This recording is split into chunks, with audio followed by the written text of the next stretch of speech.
Yo quiero estar ante ti, mi Señor, dispuesto a escucharte, sumiso a tu voz, a ir donde quieras, a hacer tu voluntad.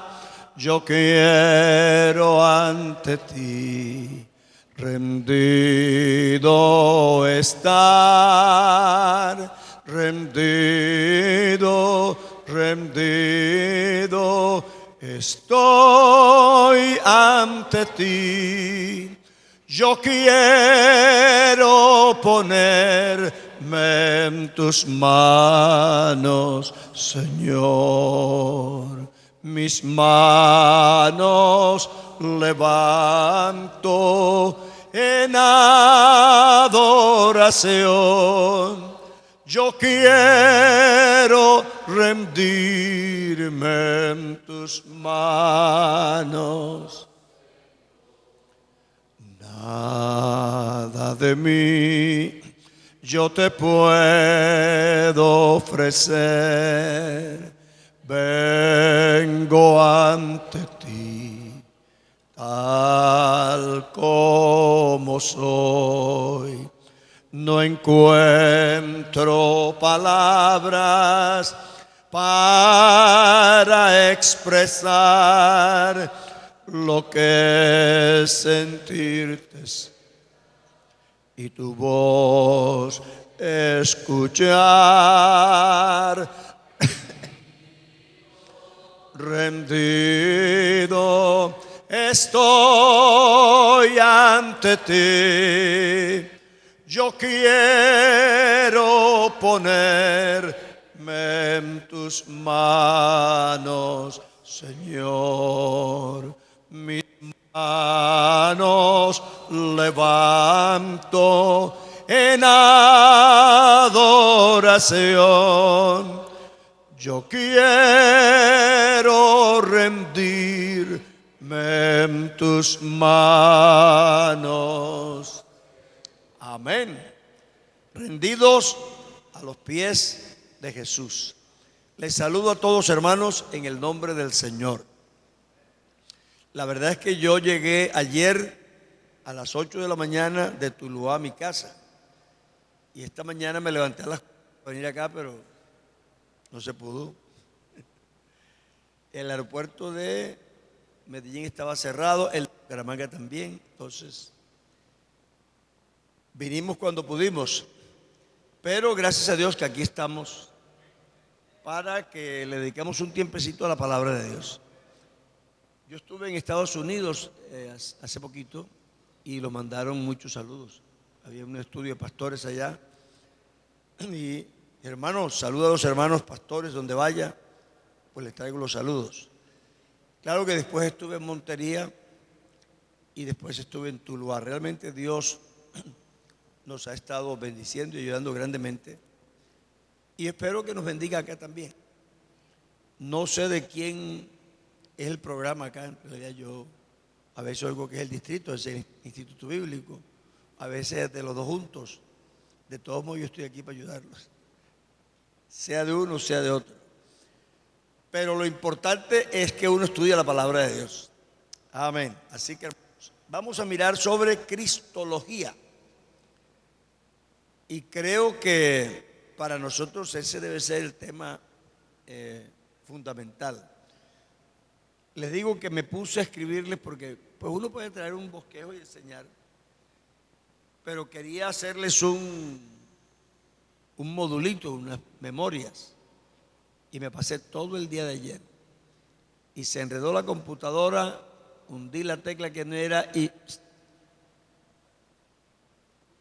se borró todo. Lo reescribí, pero entonces ya creo que le faltó una página por ahí. De alguna manera uno no puede escribirlo siempre, ¿cierto? Pero ahí les traigo unas memorias que les pueden servir de orientación a lo que hablemos acá. Creo que el tema de la cristología es el tema fundamental de la Biblia, realmente. La Biblia fue escrita por una razón y todo lo que ha sucedido en el mundo de parte de Dios ha sido con una razón. Así que Cristo está en todas partes. Si uno, desde Génesis, desde la simiente de la mujer hasta el Cordero de Dios, el Rey de Reyes, el buen pastor, búsquelo por donde quiera, el esposo amado, el sacerdote excelente, Cristo está en todos los libros de la Biblia. En cada uno lo presenta de una manera, pero usted nunca podrá zafarse de esa verdad, porque en realidad ese es el propósito de la Biblia. No es ponernos a discutir si David tenía tanta estatura, si tenía callos en las manos, si no tenía callos, porque hay gente que discute eso. No, es que David tenía, me dijo uno, es que era un jovencito endeble cuando venció al gigante. No sé de dónde sacaron la idea de que David era un jovencito endeble, pero no era. Parecía un varón de guerra aunque era joven, así que era bien desarrollado, si no lea la historia. Además lo dice específicamente. Era jovencito pero no endeble. Y una persona que le coge la mandíbula a un león y se la parte, no creo que sea endeble. Eso es imposible. Y que se le mide a un oso. Pero entonces se pone a discutir. En realidad no nos importa si era endeble o no. Él jugó un papel dentro de este programa que nosotros hemos descubierto en la Biblia, y para eso solo nos interesa. Lo demás, por ahí uno empezó a averiguar si Betsabé perteneció a una familia que vivía cerca a la casa de David y que la finca colindaba con la finca de su padre. Total, bueno, en realidad puede ser, eran del mismo pueblo, pero esos son como curiosidades que no tienen mucha trascendencia. Pero nos interesa quién es Cristo dentro del plan de Dios, de lo que Dios tiene para nosotros, la revelación de Dios. Y vamos a empezar leyendo Colosenses capítulo 2 y verso 9, un verso raro que me encontré yo en estos días. Eso que yo no había leído hacía tiempo. Colosenses 2:9. Este reloj está bueno. Ah, bueno. Siquiera aquí me pusieron un control. Yo creo que hay un aspecto de la unicidad que la gente no ha querido ver. Y esto es como una cuña aquí dentro del... Nosotros nos hemos como absorbido por el hecho mismo de que Dios es uno. Y es obviamente que esa es una verdad. Y no nos hemos dedicado a mirar qué importancia tiene el creer en que Dios es solo uno en relación con nuestra vida cristiana diaria. Y si fuera una verdad puramente teológica, casi no nos servía de mucho. Ahora que fuimos a Tuluá, fue un seminario sobre unicidad, y el último día hubo un pastor trinitario, entonces puso la doctrina trinitaria y yo expuse la unicidad. Un buen hombre, porque yo lo conozco hace mucho tiempo ya y es una buena persona. Entonces él dice, le preguntó, él dice, en realidad a mí me interesa, si encuentro tres, bien, y si nada más encuentro uno, bien. Yo entiendo lo que él quiere decir. El cielo no es importante porque haya tres o haya uno, porque si Dios es Dios, está ahí, sea tres o sea uno. Pero es que eso está dejando de lado la relación que esa creencia tiene con nuestra vida diaria. Y entonces sí cobra una importancia, porque por eso uno ha oído personas que dicen, hermano, es que a veces yo no sé si pedirle al Padre o si pedirle al Hijo, porque como ellos dicen, le asignan una función de alumno y esa otra muy firmemente, entonces la persona se confunde. Pero aquí dice que nosotros estamos completos en Él, porque en Él habita. Así que la razón que digo que en Él habita es para decirnos que lo otro es importante y está fundamentado en el hecho que Él es Dios. Es importante eso. Colosenses 2:9, porque en Él habita corporalmente toda la plenitud de la deidad. La cristología es la ciencia o tratado de Cristo.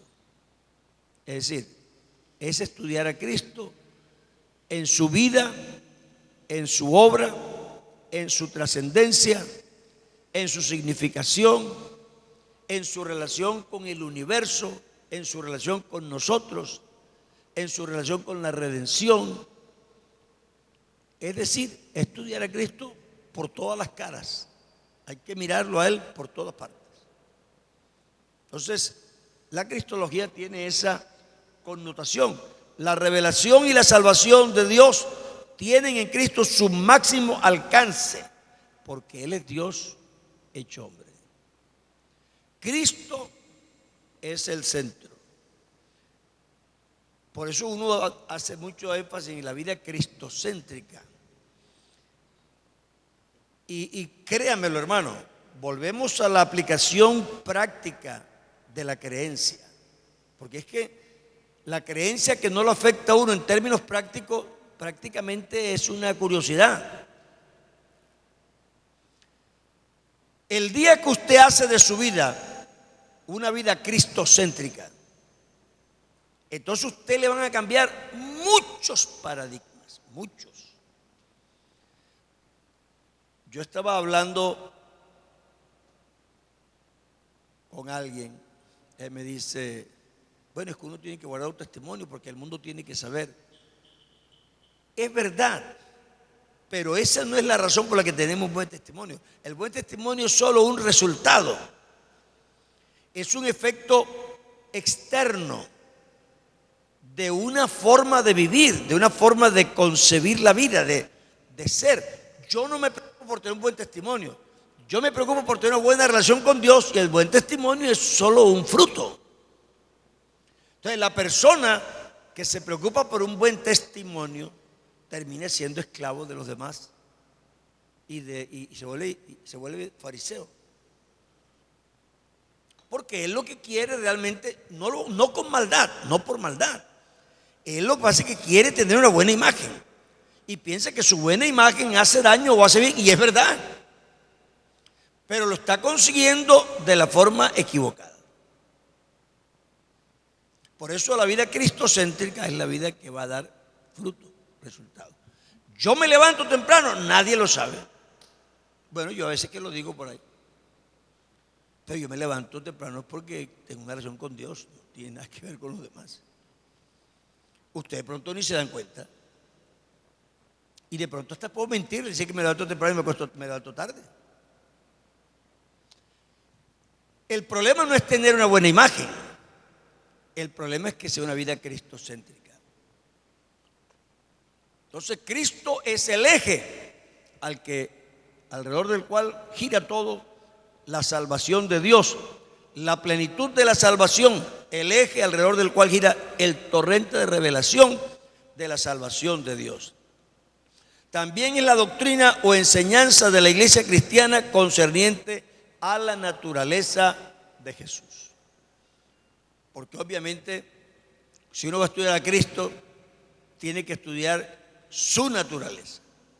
¿Quién realmente es Él? Así que en ¿cuánto acabaste aquí? Hoy y mañana y toda la semana. Así que entran las niñas y que hoy y mañana y toda la semana.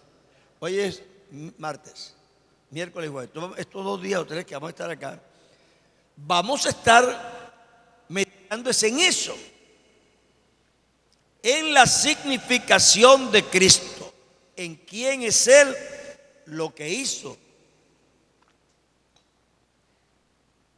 Y si realmente lo que Él hizo es suficiente Porque uno a veces dice cosas con la boca, pero con la vida dice otras.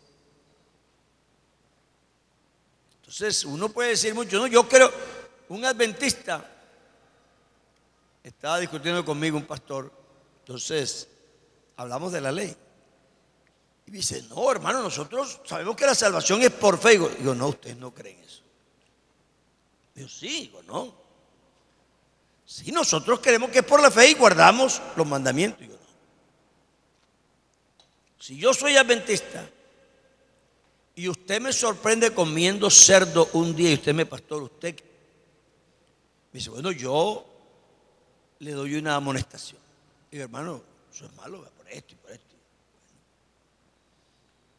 Yo le escucho, pero al mes y medio o dos, usted me encuentra otra vez comiendo cerdo.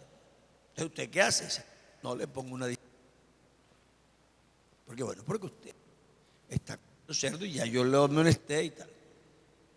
Bueno, ok, yo vivo la disciplina y procuro no comer cerdo, pero como a los 3 o 4 meses, otra vez me sorprende. Ese hermano lo destituyo. Digo, ¿y por qué? Porque comí cerdo. Entonces me salvé o me perdí por el cerdo. Aunque diga que no. Y ese es un problema que tiene el ser humano, no solo los adventistas. Ellos lo tienen con la ley de Moisés. Otros lo tienen con otras cosas, pero igual.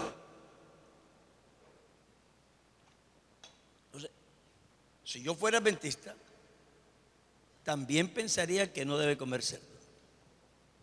Sí, porque sería adventista. La cosa no es que como no come el cerdo, sino cómo consigo yo que no lo coma. Eso va a determinar si yo soy un legalista o si no lo soy. Lo mismo con nosotros. Igual con nosotros, que no será la ley de Moisés, pero es la otra vida que nosotros vivimos. ¿Cómo la conseguimos? Va a determinar qué somos.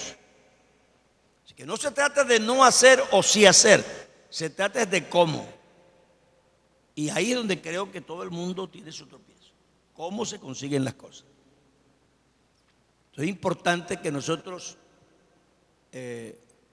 veamos qué lugar ocupa Cristo en nuestra vida y en nuestra doctrina. Y obviamente sí nos interesa, y nos interesa mucho. Lo que yo creo que el tema que estamos tratando es de sumo interés para todos. La gran pregunta desde siempre es: ¿quién es Jesús? Jesús mismo lo preguntó y dijo: ¿y vosotros quién decís que soy yo? ¿Y vosotros quién decís que es el Hijo del Hombre? ¿Qué pensáis del Cristo? Y el problema de la gente era ese: ¿y tú quién te haces a ti mismo? ¿Cierto? Bueno, ¿y tú qué te haces? Tú eres hijo de carpintero aquí. Tu mamá se llama María. Jugamos pelota juntos. ¿Qué? ¿Tú quién eres? Tú no eres nadie. Entonces, el problema siempre ha sido Cristo. Y vea, si no estuviera Cristo por la mitad, el ecumenismo sería facilito. No habría problema. Todo el mundo le es más fácil aceptar la idea de Dios. Pero Cristo es un paquete que está en el... Y entonces aceptar eso es muy complicado. A menos que usted, por revelación, por la fe en Dios, crea en Cristo. Él lo dijo: ustedes creen en Dios, pues ya está, crean también en mí. Hagan uso de esa mismita fe, porque ustedes a Dios ni lo han visto ni nada. Entonces, hagan uso de esa fe y crean en mí. Entonces, hermanos, la gran pregunta que ustedes van a enfrentar siempre cuando evangelicen, cuando prediquen, y con ustedes mismos, porque uno mismo a veces vive experiencias en la que uno se enfrenta a la realidad de Cristo y tiene que definir qué es Cristo para uno. Igual me puedo tener un 50, en esta semana pasada, este mes pasado cumplí 50 años de bautizado, pero igual sigue siendo la misma cosa. Cristo sigue siendo la significación de la vida. Y cuando tengo que tomar decisiones que son comprometedoras o que ponen en riesgo mi propia vida, mi futuro, mi integridad, mi estabilidad, lo que sea, enseguida vuelvo al sitio. No puedo hacer otra cosa. La tomo con base en, y si no, no la tomo. Y ahí está Cristo. ¿Quién es Cristo para nosotros? Como pastores, como creyentes, como esposos, como amigos, como hermanos, como trabajadores, como todo. ¿Quién es Jesús? Será siempre el tema primordial. Lo que ha causado mucho problema a través de toda la historia es eso. Los judíos creían en Dios y además eran fanáticos en algunas cosas que hacían, radicales. Pero llega Jesús y entonces ahí sí ya la cosa se puso difícil. Y vea, la iglesia cristiana anduvo.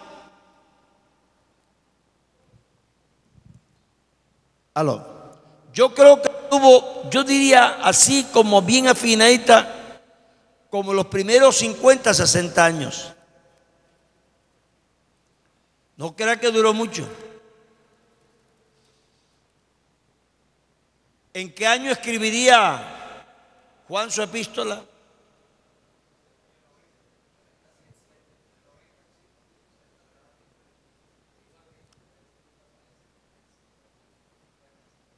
Bueno, y fíjese usted lo que dice Juan en sus cartas.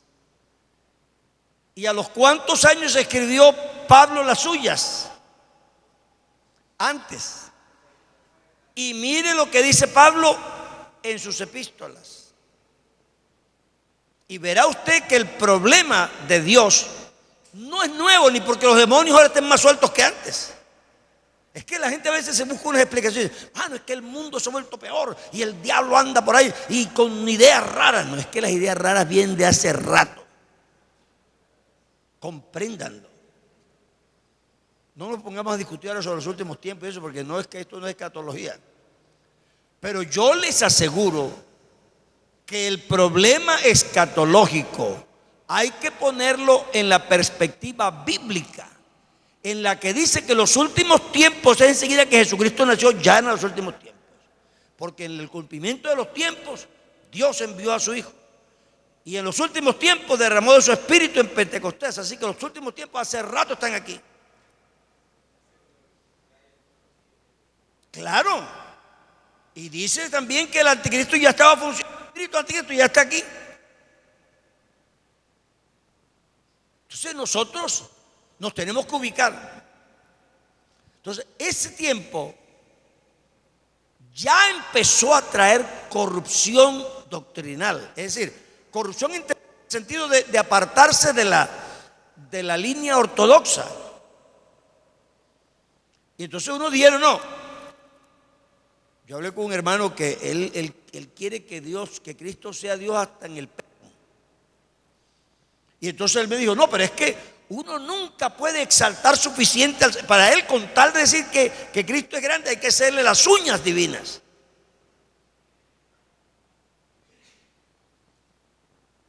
Y ese fue uno de los primeros problemas que tuvo la iglesia cristiana. Decir que el Cristo humano no era real, sino que solo parecía humano, que realmente él era divino. Y entonces el apóstol Juan dice, si alguno no trae esta doctrina, ¿cuál doctrina? La que dice que Cristo sí es humano. Escúchelo. No se trata de los adventistas ni los presbiterianos, se trata de la gente que estando de nosotros, bautizados en el nombre y con el Espíritu Santo, quieren hacer tan sagrado a Cristo que no creen que es humano, aún los que están entre nosotros. A ese es que, no a los otros. no a los borrachos, sino a los que no creen eso, es que no hay que recibirlos como hermanos, dice la Biblia. Y nosotros no hacemos eso. No, es que no, tiene un concepto un poquito distinto. Bueno, Juan sí trata eso bien teso. Entonces, la respuesta del hombre a la persona de Jesús es la que nos va a nosotros a definir efectivamente hasta qué punto Cristo es efectivo para él. Y lo primero es que llegaron a ese extremo. No, Cristo no es realmente humano. Eso llevó. Había una línea fina entre el gnosticismo y esa idea tan radical de la divinidad. Es decir, que lo humano o lo material es pura ilusión. Y no es ilusión. Cristo humano no es una ilusión. Cristo humano es una realidad. Entonces, algunos, los primeros, se fueron al extremo. Como tenían que contender con los judíos para demostrarles que Jesucristo sí era Dios, se fueron. Yo lo digo porque uno de ustedes de pronto no lo entienden. Cuando yo fui misionero, estuve 14 años. Y entonces uno es un apologista, porque para evangelizar hay que estar defendiendo la doctrina todo el rato, todo el tiempo, y demostrándole a cada quien que el bautismo es en el nombre y que el bautismo es perdón de pecado, es verdad, porque eso es lo que uno anda haciendo. Entonces yo estaba afilado en eso. Pero cuando yo vine para Colombia, me di cuenta que la iglesia en Colombia, eso no era tema. Sí lo seguían creyendo, claro, pero no era tema. No, todo el mundo sabía que el bautismo es el nombre. Entonces yo, digamos, era más radical. Porque era lo que vivía todos los días. Los otros, no tanto. Los que evangelizamos cuando hace 50 años, éramos muy tesos con las imágenes, ¿verdad? Y con la Virgen. Porque eso era lo. Hoy yo casi no lo oigo los hermanos predicar un sermón sobre eso. A veces dice que los ídolos y tal, pero hasta ahí. Pero en aquella época, nosotros le andábamos duro a eso. Y ese era el tema. Sí, porque andábamos convirtiendo idólatras. Ahora los hermanos quieren convertir trinitarios, porque eso es más fácil.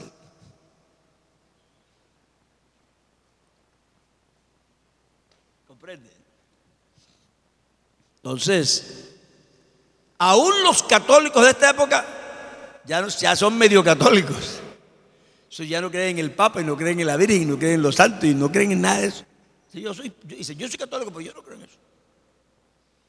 Entonces, pues es una situación diferente. Esta gente no querían aceptar a Cristo como Dios. Era el hijo del carpintero, el hijo de María, de allá de Nazaret. Entonces los cristianos tenían que afilarse mucho en demostrarles que sí era. Pero se apretaron tanto, y cuidado con nosotros. Cuidado, porque es que en los extremos son malos. Los extremos son malos. Apretaron tanto que cayeron al otro lado. Divinidad de todas. Pero entonces había otros que por corregir eso se fueron al otro lado. No, porque había cristianos que aceptaron al Mesías y dijeron, no, ves que Cristo es humano nada más. Eso no es Dios, sino cristianos. Jesucristo realmente es un hombre. Yo me acuerdo que el hermano Campo Elías por ahí empezó.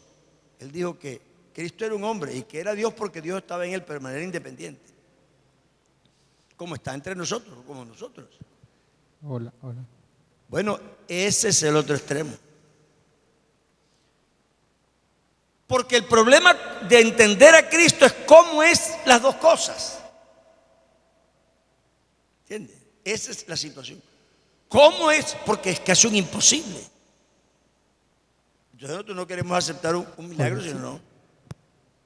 Una forma racional nos lleva o a la divinidad absoluta o a la humanidad absoluta. Pero ese es racionalismo.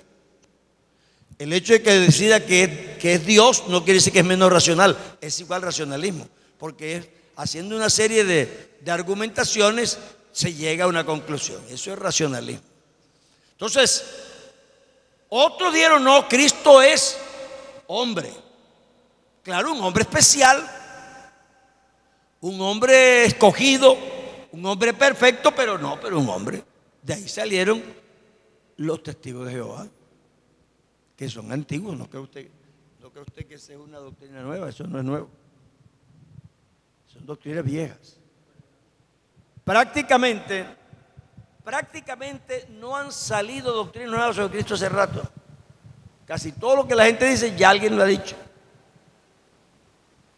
Otros dijeron, no, Cristo es un hombre, pero eso sí, Dios lo cogió y lo hizo su hijo, lo adoptó. Entonces ahora sí, ya como está adoptado. Pero vea, la adopción tiene un limitante. Tiene un limitante. Si yo tengo un hijo adoptado, yo le puedo dar todo mi amor, todo mi afecto. Le puedo dar mi nombre. Le puedo dar la oportunidad de su formación y su educación. Le puedo dar mis bienes. Yo puedo hacer todo por él. Pero lo que yo no puedo es darle mis genes. Hasta ahí llegó la adopción. ¿Cierto? Entonces, si yo soy blanco y su papá era negro, el niño será negro y por más que yo quiera, aunque lo pinte de blanco, apenas se bañe, se le quita. O al revés, si yo soy negro y él es blanco, aunque lo pinte de negro, él no va a ser negro. Si es hijo de un señor bien alto, con una malta, y genéticamente sale el niño alto y el papá va a ser un enano. Entonces, la adopción no explicaría a Cristo. Porque Cristo así no compartiría la naturaleza divina, solamente sería un hombre sujeto a Dios, como lo somos menos casi que nosotros. Y eso no es lo que la Biblia dice de Jesucristo. Entonces, eso se llamaba el adopcionismo. La gente dijo, no, Dios adoptó a un hombre. Otros que les gusta mucho la tipología, que no es que el ángel de Jehová, que era una manifestación de Dios, se materializó, se hizo hombre ya. Entonces es un ángel con forma de Dios. Pero un ángel no es un ser como nosotros. No importa la forma que tenga. Los ángeles no tienen hambre. Los ángeles no tienen sed. Los ángeles no se fatigan. Son ángeles, al fin y al cabo son. Es decir, por desgracia, la gente ha manipulado mucho últimamente los diccionarios y las concordancias. Y entonces, como se rebuscan un significadito, ellos quieren inventarse doctrinas e interpretaciones. Pero hermano, le voy a decir cuál es mi punto de vista. Yo soy cristiano. Y el cristianismo no es una religión que yo me inventé. Yo la creí, la inventó Jesucristo. Así que no tiene que ser como a mí se me ocurre, aunque me parezca linda y me parezca que lo que invento sea maravilloso. Es que no es mi religión. Yo me convertí a una religión que la inventó otro. Y o la acepto o soy de otra cosa. Nada más. Yo soy cristiano y creo en lo que Cristo dijo. A veces, a lo largo de mi vida, he discrepado de Cristo. He dicho, no, pero si Él dice, ¿verdad? Si Él dice, hasta ahí llegó. Aunque dice, uy Señor, pero esto sí está raro. Yo recuerdo un día que yo iba a orar por unas personas Y, pero bueno, un poco de aceite o no aceite, ¿qué tiene nada que ver? Eso de verdad no tiene nada que ver. Pero yo me digo, úngalo con aceite. Discrepamos. El problema no es discrepar, el problema es cuál idea prevalece. ¿Cierto? Uno puede decir, no, señor, uy, señor. Ellos dicen, no, pero hazlo como yo te dije. A ver qué pasa. Vean, hemos trabajado toda la noche y no hemos pillado ni un solo pez. ¿Pero cómo? En tu palabra. Bajo tu responsabilidad. Dice, yo discrepo. Mi experiencia, mi conocimiento y lo que hemos pasado me dice que aquí no hay nada. Dice, pero